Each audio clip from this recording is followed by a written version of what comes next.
stressful it is to like, these frontier models like initiate training, like to have the code Push the button. to push the button that like you're now spending a large amount of money and time to train this.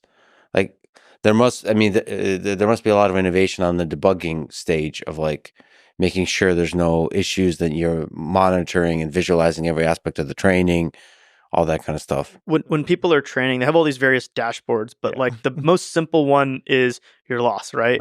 And it continues to go down, but in reality, especially with more complicated stuff like MOE, the biggest problem with it, or FP8 training, which is another innovation, going to a lower precision number format, i.e. less accurate, is that you end up with loss spikes. Right. And no one knows why the loss spike happened. And for some of them you do. Some of them you do. Some of them are bad data. Can I give a AI2's example of what blew up our earlier models? Is a subreddit called Microwave Gang. We love to shout this out. It's a real thing. You can pull up Microwave Gang.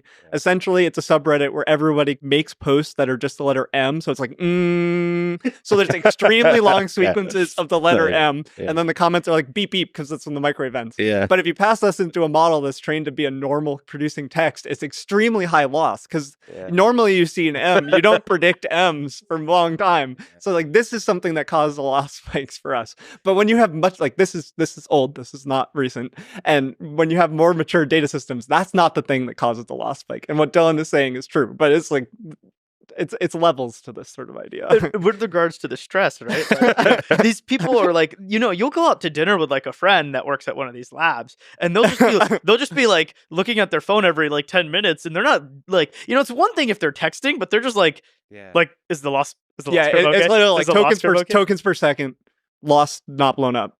They're just watching this.